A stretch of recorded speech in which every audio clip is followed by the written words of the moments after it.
আমাদের এই বছরের প্রথম লাউ। আলহামদুলিল্লাহ আলহামদুলিল্লাহ।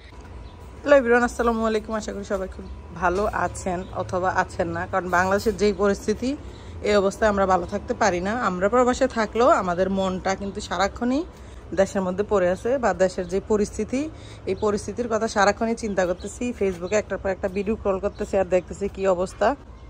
কিন্তু যেহেতু আমরা প্রবাসে থাকি, আমাদেরকে তো কার্যক্রম করতেই হবে, মানে কাজকর্ম ছাড়া আমাদের বাসা ভাড়া, গাড়ি ভাড়া, খরচ সব কিছু তো আছে, সেটার জন্য তো আমাদের স্বাভাবিক জীবন চলাচল করতেই হবে। তবে আমাদের মনটা কিন্তু অবশ্যই দেশে পড়ে আছে।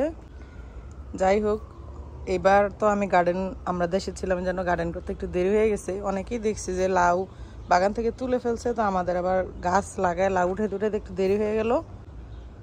আজকে হলো আমরা বাগান থেকে লাউ কাটবো। গতকালকে ডাটা কাটছিলাম, ডাটা ইলিশ মাছ দিয়ে রান্না করছিলাম। তো আজকে লাউ কাটবো, আরো কিছু ডাটাও কাটবো, কারণ একটা ভাইয়া আসবে ডাটা নিতে। আজকে লাউ কাটার জন্য নিশাত আমাকে হেল্প করবে। তো নিশাত হলো আজকে আমাকে লাউ কেটে দেবো। আমাদের দুইটা লাউ বড় হয়ে গেছে, আজকে দুইটাই কেটে ফেলবো। এই যে এটা উপরে কাটবা আর উর্ফে, হ্যাঁ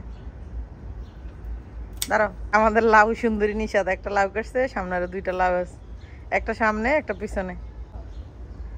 তো আমাদের এই বছরের প্রথম লাউ। আলহামদুলিল্লাহ আলহামদুলিল্লাহ।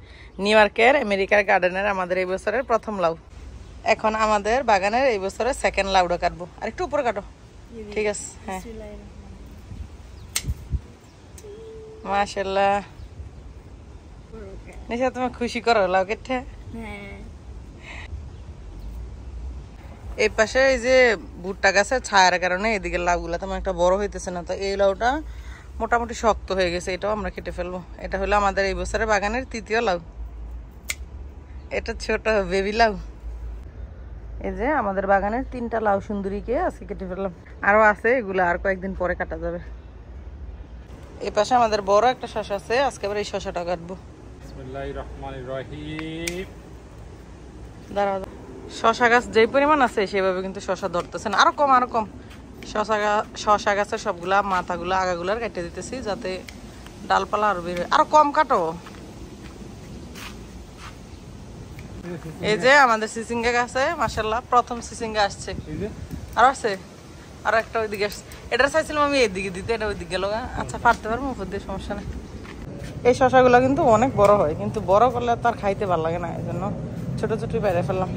যশোরের একটা ভাই আসবে ডাটা নিতে, আর কিছু লাউ শাক দিব, তো এখন কেটে রাখতেছি উনি আসলে যাতে দিয়ে দিতে পারি। এই যে লাউ শাক কটা পারলাম, আর ছোট লাউ একটা, এখানে হলো ডাটা, এগুলো ভাইদেরকে দিব। আজকে বাগান থেকে এই কচুগুলো কেটে নিয়ে আসলাম। কচুর ডগায় আমাদের অত বেশি একটা কচু হয় নাই, যে কয়েকটা হয়েছে সেগুলো থেকে এগুলো হইলো। তো প্রথমবারের মতো আজকে বাগান থেকে কচুর ডগা উঠালাম। বৃষ্টির কারণে সব মাটিতে একদম ভরে গেছে, এগুলো অনেক ভালো করে দিতে হবে। সবজি কাটা শেষ আজকের জন্য। পরিশেষে একটা কথাই বলতে চাই, যারা প্রবাসীরা আছেন, আমি দেখছি অনেকে অনেক জায়গায় পোস্ট করতেছে, এই যে কোটা বিরোধী আন্দোলনের যে সমাধান, এটা সমাধান না হওয়া পর্যন্ত কেউ যাতে বাড়িতে টাকা না পাঠায় প্রবাস থেকে, কারণ আমাদের প্রবাসীর টাকায় কিন্তু বাংলাদেশের অর্থনীতির চাকা ঘুরতেছে। আমরা প্রবাসীরা যদি স্ট্রাইক করি তাহলে কিন্তু দেশের অবস্থা 12টা বেজে যাবে। আর আরেক কথা হলো, যদি কোটা দিতে হয় তাহলে আমাদের কোটা কোথায়? বাংলাদেশে তো লক্ষ মানুষ প্রবাসে থাকে, তাদেরও তো একটা কোটা দেওয়া জরুরি, তাই না? যারা এই পোস্টটা করছেন যে এই সমস্যার সমাধান না হওয়া পর্যন্ত আমরা বাংলাদেশে টাকা পাঠাবো না, বা আমরা রেমিটেন্স পাঠাবো না, আমি সেই প্রবাসী যোদ্ধাদেরকে বলবো আপনারা এই কথার মধ্যে অনল থাকবেন। এই সমস্যার সমাধান হওয়া না পর্যন্ত কেউ প্রবাস থেকে বাংলাদেশে আর টাকা পাঠাবেন না। আমিও তার সাথে একমত। এই কোটা বিরোধী আন্দোলনের আমরা নিপাত চাই, আমরা সুষ্ঠু একটা বাংলাদেশ চাই। শুধু কোটা বিরোধী নয়, আমরা পুরো বাংলাদেশটাকেই সংস্কার চাই, কারণ বাংলাদেশের অবস্থা দিনের দিন খুবই ভয়াবহতার দিকে এগিয়ে যাচ্ছে। আমি হয়তো এখানে, আমার ফ্যামিলি এখানে, কিন্তু আমার আত্মীয় স্বজন আছে, আমার ভাই বোন আছে, আমার বন্ধু বান্ধব, আমার রিলেটিভ আছে, তাদের অবস্থা কি হবে? সবারই এই কথাটা অবশ্যই চিন্তা করা উচিত। এবং এই কোটা মুক্ত বাংলাদেশ আমরা চাই, কোনো কোটাই থাকার দরকার নেই। হয়তো প্রতিবন্ধী তাদের জন্য কোটা রাখা জরুরি, কিন্তু অন্যান্য যে আরো কোটা, এই কোটা করে কিন্তু বাংলাদেশের প্রায় 56% চলে যায় কোটার উপরে নির্ভর করে। তো সাধারণ জনগণ, বাংলাদেশে কোটি কোটি বেকার ছেলে যারা পড়ালেখা করতেছে, বাবা মা অনেক কষ্ট করে পড়ালেখা করাইতেছে, তাদের কি হবে যদি কোটাতেই সব কিছু চাকরি হয়ে যায়? ওরা কি সারা বছর এত কষ্ট করে পড়াশোনা করে কি জীবনটা এভাবে শেষ করে দিবে? আসুন আমরা সবাই এর প্রতিবাদ করি, যে যেখানে আছেন দেশে দেশের বাইরে সবাই একসাথে প্রতিবাদ করি। আমরা এই কোটার একটা সুস্থ সমাধান চাই।